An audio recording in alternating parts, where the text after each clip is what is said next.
Cardinal Pierbattista Pizzaballa, Latin Patriarch of Jerusalem. It's a pleasure to be with you. Good morning. My pleasure. So you are here in the Archdiocese of Detroit in Michigan for the next few days, and you're raising awareness of and support for the Christian community in the Holy Land. What would you want American Catholics to know about your community? First of all, about what we are living, what we lived in the last, especially in the last 2 years because of the war, but the general situation from the social point of view, on the grassroots levels, the territory in Gaza, West Bank, in Israel, in all Holy Land, what we call Holy Land, the conditions, and also try to see together possible perspective for the future. When you come to America or you talk to Americans or others from the West, Catholics, do you have a sense that there's an awareness that there are still Christians in the Holy Land, or is that something that needs to improve? Let's say maybe because of the war, because also what happened in Gaza, because also the role that our parish, Catholic parish in Gaza had during the war. Now the awareness about the Christian presence in Holy Land at least is grown a little bit than before. But usually the awareness about the situation of the Christians, the numbers and their presence, usually is not very well known. What do you hope comes from your visit here to Detroit? To let people understand better about the situation of the Christians, the presence of the Christians, first of all, the situation, and the need also to pray for them, and also the importance of the pilgrimage. Holy Land is a land of pilgrimage. We need also the presence of pilgrims. What have those numbers, if you will, pilgrimage numbers, have you seen rises or falls in maybe recent years? The last 2 years, the fall was 100%. It was difficult to find flights. First of all, people were scared and afraid of the war, of the danger. So in the last 2 years, we didn't see at all pilgrims. Why is pilgrimage important? We're at this cathedral here in Detroit. The Eucharist is in the tabernacle. Someone might say, I can pray here, I can worship here, I can receive Christ here. Why is going to the place where Jesus walked important? Definitely, you can pray here in Detroit and be a fully Christian without going to the Holy Land. It's out of discussion. But we shouldn't forget that the Christian faith is based on historical events. There is no event without place. And the Holy Land is the place. So visit the Holy Land is in a way also important, first of all, for our faith, because there you encounter the historic presence of Jesus. In a way, can be considered, in a way, don't misunderstand me, kind of eighth sacrament. You can feel the presence of Jesus and touch also in the stones his presence, his passage. And also we have to be very concrete. Pilgrimage is a very, very normal way to support the Christian families there, giving them job opportunities. In the Basilica or the Cathedral Nazareth, we're familiar with the language, the Word became flesh, right? But what does it say there that's different? Verbum caro hic factum est. And what does hic mean? Is in Latin, the Word became flesh here. This word here you find everywhere in Holy Land. The here it is what characterizes the liturgy also in the Holy Land. In all the liturgy, even during the Eucharist, we always had the word here. And of course, Christmas is coming up, and I imagine Bethlehem is a special place to spend that holiday. Yes. For the last 2 years, we didn't have much holidays in Christmas in Bethlehem.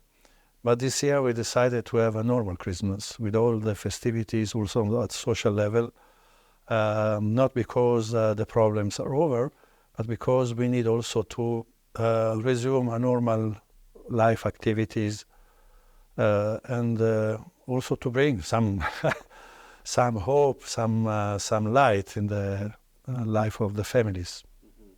Bethlehem is in the West Bank. It's not in Gaza, where the war has been, and there's a ceasefire, but violence continues there.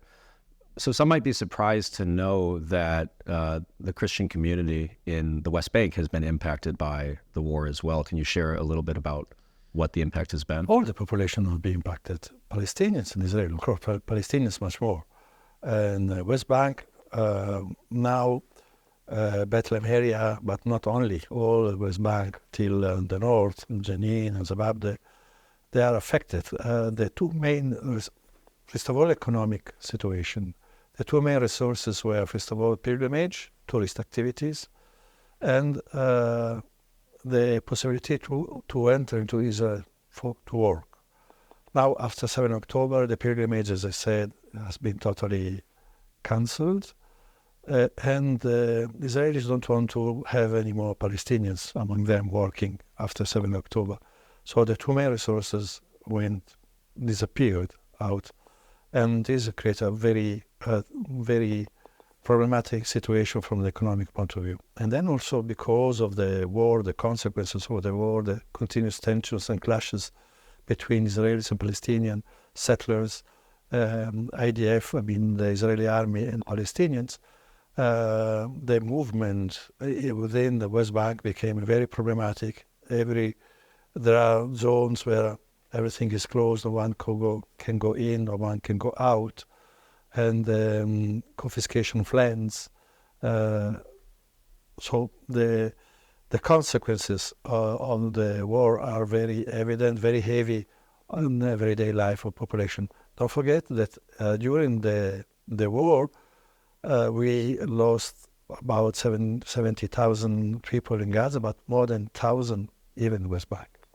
Through just violent conflict with military clashes between settlers, IDF, and the Palestinian factions. So you mentioned some of these clashes, and even before the war broke out between Gaza and Israel, there has been an uptick, an increase in attacks, assaults, vandalism against Christian sites at the hands of Israeli settlers and extremists. What is behind that rise in anti-Christian attacks, and what needs to be done to stop it? I don't like to talk about anti-Christian attacks as a phenomenon per se.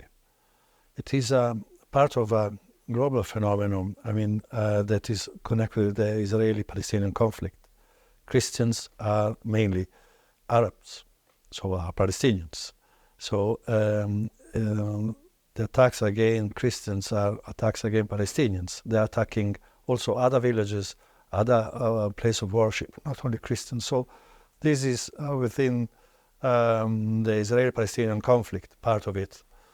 Of course, in some part, especially in Jerusalem, we are assisting to increase of an attack on Christian clergy, some Christian holy places from some specific extremist Jewish groups, the so-called Noar Gvaot, the youth of the hills, literally. They are very determined, very Zionist religious group with a very clear agenda about all what is not Jewish. And this is a phenomenon that is growing, unfortunately, creating a lot of problems, not only to Christians, but also sometimes also to the Israeli secular Jews, and also to all those who are not according to their line. Do you think the Israeli government is responding appropriately to the rise of that kind of action? This government definitely not. So what needs to be done to curb that and make Jerusalem a place? First of all, we need to reaffirm the law. Mm-hmm. The law forbids these things. It is important the law to be applied everywhere, regardless if you are a Jew, Muslims and Christians, Palestinians or Israeli. Talking about the war in Gaza, the war between Israel and Gaza, there is a ceasefire now, but yes, violence continues. What are conditions like on the ground for the Christians remaining in Gaza? The conditions are the same of ever, of all these period. First of all, we have to take into consideration that most of Gaza has been destroyed. More than 80% of the houses are destroyed. Almost all the schools are destroyed. And this is the third year without schools for the children. And most of the hospitals are not working, and those are working only partially. And medicines are very rare, especially antibiotics and all what is necessary. And the reconstruction, we don't know when it will start, because all the different phases of this agreement are not implemented yet. You don't know who will be, which governance will be in Gaza, when, how. So there are a lot of questions. Meanwhile, the population, most of the population still are living in tents without nothing. It is true that now more food is entering, but most of it is going to the marketplaces. But people have no money to buy food. So the situation remains very, very problematic. And as you said, there are still clashes between, it's not the war, the peak of the war, but clashes between Israelis and Hamas, but also between the different factions, Palestinian factions, Hamas and other groups. And there is no control of the territory. You don't know to whom to appeal in order to get order. And the situation is very, very chaotic and very problematic. And what is scaring also for the people that you don't know how, when this will finish. You talk about being chaotic and problematic in multiple phases, and we're not to the end of it, right, to the subsequent phases. But do you think it's a promising path forward, at least to bring an end to this current conflict? It is the only platform you have. We don't have alternatives, so we have to follow it. Even if it is not complete, some parts are very vague, not precise. But this is what we have. And the alternative, any alternative, if you don't have a better plan agreed upon all the parties, is worse, is going back to the war. So this is, you have to be realistic and try to finish with it as soon as possible. Throughout the war, you've been advocating for peace. In fact, you came to the attention of a lot of American Catholics when you offered yourself back in October 2023 in exchange for Israeli hostages. What prompted you to do that? I mean, I was asked about this, and I answered, of course, very genuinely. I said, yes, of course. I don't understand why this created so much attention, created such an attention, because this is what any pastor should do: give your life for a flock, for your people you love. I mean, I am a consecrated person. I gave my life to God, so my life doesn't belong to me. And to donate the life is part of my vocation and all what I am. I don't see why this should be. I'm not a hero. I don't feel I'm a hero. I'm just I feel that this is part of my duty. But what do you think it says maybe about the world, or generally speaking, that it made such an impact on people to see someone willing to offer themselves? I don't know. As I repeat, most probably this was not expected, was not in the normal narrative of these days where everyone is against the other, and you limit yourself to denounce, to accuse, to blame, but not to find alternatives. Pope Leo XIV, who we'll talk about more coming up, but he, during his recent trip to the Middle East, he reaffirmed the Vatican's support for a two-state solution, and he said it was the only solution to the conflict that has really plagued the Holy Land for decades and almost centuries now. But at the same time, the Israeli government and the majority of Israelis aren't supportive of a two-state solution at all. So what do you think are the long-term prospects for a just peace moving forward in the Holy Land? You cannot have peace without justice and also without a word of truth. You have to say things as they are. You cannot have peaceful solution for Middle East, for Holy Land, first of all, Israeli and Palestinians and all Middle East, because these questions is the heart of the problem for all Middle East, without giving to the Palestinians the right, the recognition as people, and with the right to have the right every people has. I mean, to have their own land and to have their own self-determination. Now, some people in the United States were, of course, the U.S. was the first country to recognize Israel in 1948, and there's been long-standing collaboration and support between the U.S. and Israel, including among many Christians. And they will cite Scripture, for instance, right, and God's covenant with the people of Israel as a justification for supporting the policies of the state of Israel today. What do you make of that? I don't like this confusion between religion and politics. We want to keep things distinct. We are not against Israel. We recognize the state of Israel, the right of the state of Israel to exist. But as Pope Leo said, also together with the right of people of Israel to have their own state, also the people of Palestine, they need to be recognized as people and to have their own state. And in the U.S. at the same time, we're also dealing with a rise of anti-Semitism and perhaps the need to distinguish between legitimate critiques of the policy decisions of the state of Israel from attacks or even hatred against the Jewish people. I'm just curious your thoughts on that and if it's something you have pastoral experience on or how you address it. Every form of racism, refusal of others, or any idea of supremacy on others is wrong. Against Muslims, against Christians, but also against Jews. So we have to reject any kind of refusal of the others, in this case because they are Jews, because they are Muslims or Christians, whatever. We cannot denounce the attack on Christians in Holy Land and refuse to denounce the attacks on Muslims or Jews and some other parts of the world.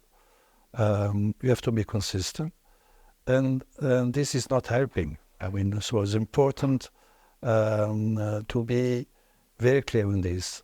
We have been sometimes very critical of the attitude of the Israeli government, but this should be distinct from our relations with the Jewish people. Is it among your people who are Palestinians, Palestinian Christians, is this a pastoral issue that you engage in when? We have so many issues we are engaged in.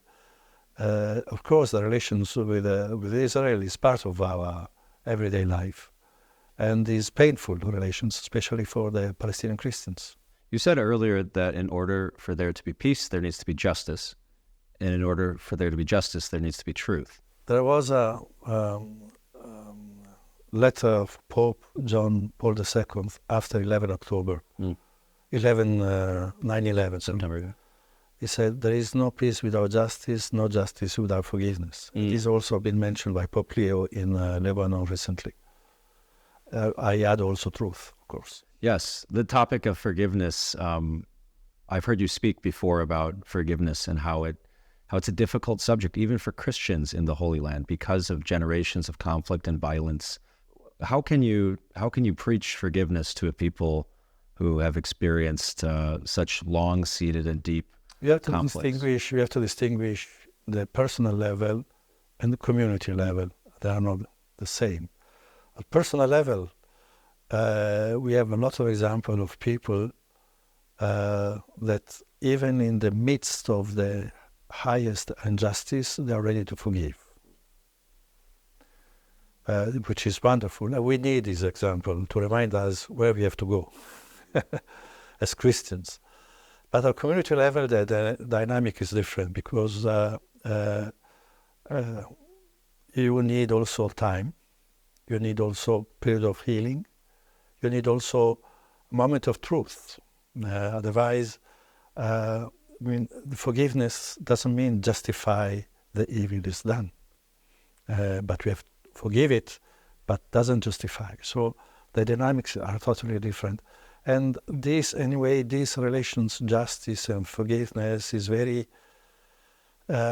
complex. It's very difficult, very painful, especially in Holy Land, where to talk now about forgiveness means I'm justifying the bad things that I people are doing. I don't want to justify. So at the same time, without forgiveness, these problems will never be solved.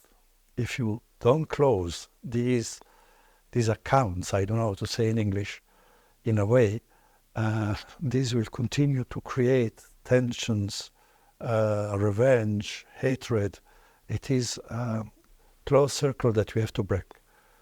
But it needs also time, needs leadership, someone that talks about this and also promote this.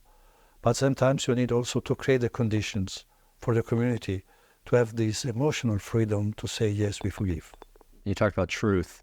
I know some people in the conflict in Gaza, the word genocide has been used by some to describe the actions of the Israeli army. Do you think there has been sufficient account of what's happened in Gaza and what's only now, maybe after with the ceasefire, it will be possible to analyze what happened and to have little things are coming out.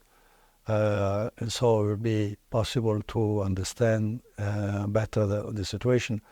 For us, it's more or less clear what happened there. But we need also evidences and also to follow all the process in order to evaluate the facts in their real context. So it will take some time, but I'm sure that now we'll get more and more information about what happened there. So transitioning a bit, Pope Leo, of course, made his visit to Turkey and Lebanon, but you, of course, participated in the conclave that elected Pope Leo. I'm just wondering if you have any reflections on that. I know it was your first conclave. What was that experience like? Well, the conclave is always an interesting experience. For me, more than the conclave that was approximately 24 hours, so didn't have time to, to leave it very quick, was the 9 days of meetings before the conclave, where we had the chance to share our experiences and to know each other better, and to little by little to focus on about the possible candidate. If you can share anything, what themes emerged among the College of Cardinals as important priorities for the Church? We cannot talk that much about this, but I think the theme were, of course, the main focus about the Church, the unity of the Church, but also the Church in the world. So these were the main points. And what's your own perception of Pope Leo the man? Like you've met him personally before. What can you tell us about him and where you think he's leading the Church? He's I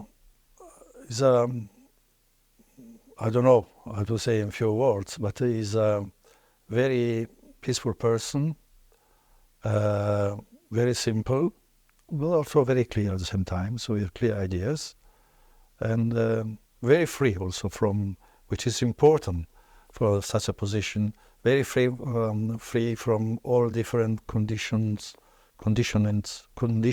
also, right, left, up and down, and all these things. Very non-ideological. It's not ideological, which is important. I mean, and very free. So he does what he thinks has to be done. And what stood out to you from his visit to Turkey and Lebanon? It was very important first visit in the Middle East, which is one of the most wounded places in the world. Lebanon also has been affected since a long time by the Israeli-Palestinian conflict, but not only. So it was very, the visit left a very strong impact on the Lebanese population, not only Christians. They're very happy, and they now they feel more and more engaged in try to, I hope they will do something to solve their own problems. And another theme of his trip was Christian unity. You, as the Latin Patriarch in Jerusalem, you work with other Christian churches in the Holy Land. What are your own hopes for church unity moving forward? What concrete steps are possible? we have to avoid to work in order to get a result as soon as possible, to show something. This is very typically Western approach. We have to continue to work to create a better relations among us on all the level, not only theological, but also social, human, pastoral also. Liturgical, we remain different, of course. And in Middle East, the situation is much better than what people think. Most of our Christian families are mixed families. Orthodox and Catholic are all married among them. So for us, the unity among the community is already a fact. And that affects very clearly also the life of different churches. So the coordination among us is everyday life. Yeah, so for us, the relations between churches is not a theological problem, but is a pastoral problem mainly. So we have to grow in it and let things grow naturally, little by little, without forcing anything. It sounds like even if, a Catholic isn't marrying an Orthodox, like a Catholic man marrying an Orthodox woman, this concept of encounter is an important one that can help you understand where the other is coming from and might lead to yes, path forward. Unity should be the result of something real that is happening in our communities, not something imposed from above. On the topic of unity, Pope Leo, on his flight back to Rome, church unity within the Catholic Church has been a big theme of his. He talked about the situation in Germany, the synodal way there, which of course has proposed some pretty radical departures on church teaching and governance, and he stressed the need to maintain the pathway of the universal church. You're the patriarch in Jerusalem, but does what happens in Germany, is that relevant to Catholic life in the Holy Land? Is it relevant to the wider church? No, not at all. These are typically problems of Western churches. They do not affect us at all. And also our people, they are living totally different situations. These are not the topic we discuss about. Is the question of unity at all a concern? Unity of teaching, something happening in the West and preserving it? Unity of teaching is, shouldn't be a topic of discussion. Unity of teaching is the foundation of our Christian life. Mm-hmm. We cannot change the teaching and the magisterium. Are there any concerns about fracturing or anything like that? No, I think these are the topics that periodically come out since several years. As they come, they go. Another issue related to church unity, even among us Catholics, is the liturgy. And there can be different ideas of how we should celebrate the liturgy. There could be an emphasis on... Once again, this is a problem you have in the United States, maybe in Europe. For us, the different liturgies are everyday life. We have Maronites, we have Chaldeans, we have Melkites, we have Orthodox, we have Latins, Armenian, and so on. So the different liturgy for us is something absolutely normal, and this is not an issue at all.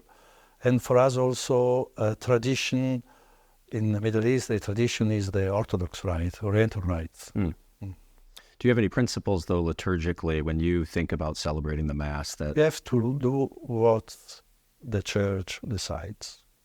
The liturgy is not a private possession. It's a church. It's a place where the Church expresses herself. So what the Church says, we have to apply.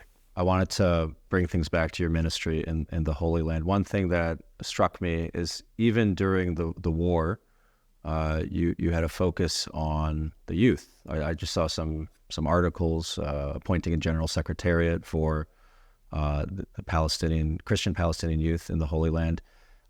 It strikes me as interesting because during a war, right, where people are dying and there are horrible things happening, there was still this focus on the pastoral care for the young in particular. Why is that important, especially during a time of conflict?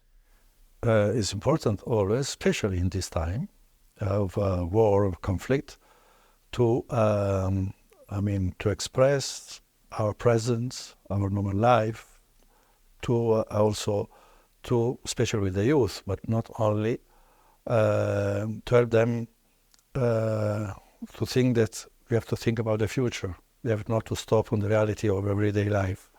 And then also to have a context where the youth, especially in these terrible situations, can express themselves. To find context where they can meet, gather, express themselves, their concern, their fears, and also their expectations, their hopes, and so on, especially the youth, I repeat, but not only.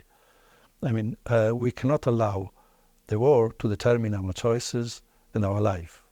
Well, the normal life of the Church should continue. What are the sources for hope for Christians in the Holy Land amidst all this difficulty? Our hope is the resurrection of Jesus. So this is the foundation of hope. Hope is not a word that can remain alone. Hope has a foundation on faith, on desire. If you have a faith, we want also to realize it. If you have a desire, we expect you to realize it. So before talking about hope, we have to strengthen the faith and also to give a faith an expression, which is hope. Hope is action. If you don't have faith, if you don't have any desire, you don't expect anything. You cannot. Hope doesn't make sense. So there we have to work.